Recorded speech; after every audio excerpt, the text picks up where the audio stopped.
Ezekiel, Kabanata 22. Sinabi sa akin ni Yahweh, Ezekiel, anak ng tao, ikaw na ang humatol sa lunsod na itong puno ng mamamatay tao. Ipamukha mo sa kanila ang kasuklam-suklam nilang gawain. Sabihin mo, ito ang ipinapasabi ko sa kanila. Darating na ang iyong wakas dahil sa pagpatay mo sa maraming tao at pagsamba sa mga Diyos-Diyosan. Malaki ang pagkakasala mo dahil sa pagdanak ng dugo at sa pagkahumaling sa pagsamba sa Diyos-Diyosang ikaw na rin ang gumawa. Dumating na ang iyong wakas. Ikaw ay lalaitin at kukutyain ng lahat ng bansa. Aalipustain ka ng lahat ng bansa, malayo o malapit man, dahil sa labis mong kasamaan. Ang mga pinuno ng Israel ay nagtiwala sa kanilang lakas at walang awang pumapatay. Nawala na ang paggalang sa mga magulang. Inapi ninyo ang mga dayuhan, gayon din ang mga ulila at ban. Winalanghalagan ninyo ang mga bagay na itinalaga para sa akin, pati ang araw ng pamamahinga. Nagsinungaling ang ilan upang may papatay ang kanilang magustuhan. May mga kasamahan kayong kumain ng handog sa mga Diyos-Diyosan. Ang iba namay gumagawa ng mahahalay na gawain. Sa kakulungan ninyo'y may sumisiping sa asawa ng kanilang ama. Ang iba namay sumisiping sa babaeng kasalukuyang nireregla. Mayroon namang humahalay sa asawa ng kanyang kapwa. May biyenang lalaki na sumisiping sa kanyang manugang, at ang iba namay sa kanilang kapatid, sa ina o sa ama. May nagpapaupa naman upang pumatay ng kapwa, at mayroon pang nagpapatubo ng malaki kung magpautang. Ako'y lubusan na ninyong kinalimutan. Ngayon, paparusahan ko kayo dahil sa inyong pagnanakaw at pagpatay. Tingnan ko lang kung matatagalan ninyo ang gagawin ko sa inyo. Akong si Yahweh ang may sabi nito, at ito'y gagawin ko. Ipapatapon ko kayo sa lahat ng dako, pangangalatin sa iba't ibang bayan. Sa gayon ko puputulin ang inyong kasamaan.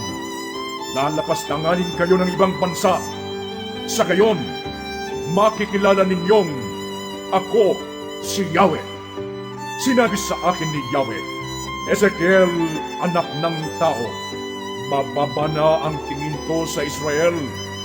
Siya'y tulad ng latak ng pinagtunawan ng pilak, tanso, latak, bakal at tingga. Matapos dalisayin sa pugon ang pilak. Kaya nga, sabihin mong ito ang ipinapasabi ko. Kayo ay nahaluan, kaya titipunin ko kayo sa Jerusalem. Kung paanong ang pilak, tanso, bakal, tingga at lata ay inilalagay sa tunawan upang dalisayin, gayon ang gagawin ko sa inyo. Tutunawin ko kayo sa init ng nag-aalab kong puot. Titipunin ko kayo para ibuhos sa inyo ang aking matinding puot hanggang sa kayo'y matunaw. Kung paanong ang pilak ay tinutunaw sa pugon, gayon ang gagawin ko sa inyo sa Jerusalem. Kapag naibuhos ko na sa inyo ang matindi kong puot, makikilala ninyong ako si Yahweh. Muling nagsalita sa akin si Yahweh, Ezekiel, anak ng tao, sabihin mo sa mga Israelita na ang lupain ay marumi dahil sa kanilang kasalanan. Kaya paparusahan ko ito dahil sa pagkapuot ko. Ang mga pinuno niya ay parang liyong umuungal habang nilalapa ang kanyang biktima. Umapatay sila ng maraming tao, nananamsam ng mga kayamanan, at maraming babae ang nabalo dahil sa kanila. Ang mga utos ko'y nilabag ng kanilang mga pari. Winawalang halaga nila ang mga bagay na itinalaga para sa akin Pinagsama-sama na nila ang sagrado at ang karaniwang mga bagay. Hindi na rin nila itinuro kung alin ang malinis at kung alin ang marumi. Winalang halaga nila ang araw ng pamamahinga. Dahil dito, hindi na rin nila po ginagalang. Ang mga pinuno nila ay parang hayok na asong gubat kung lumapa ng kanilang biktima. Sila'y walang awang pumapatay upang yumaman.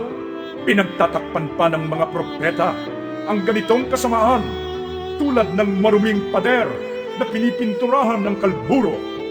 Mga huwad ang kanilang pangitain at tawang kasinungalingan ang kanilang ipinapahayag. Sinasabi nilang, ito ang ipinapasabi ni Yahweh, kahit hindi ko ipinapasabi. Ang mayayaman ay nandadaya at nagnanakaw. Inaapi nila ang mahihirap at walang tigil ang panghuhut-hot sa mga taga-ibang bayan. Humanap ako ng isang taong makakapaglagay ng pader upang ipagsanggalang ang lunsod sa araw na ibuhos ko ang aking puot. Ngunit wala akong makita. Kaya ibubuhos ko na sa kanila ang nag-aalab kong puot at sila'y aking lilipulin. Sisingilin ko na sila sa masasama nilang gawain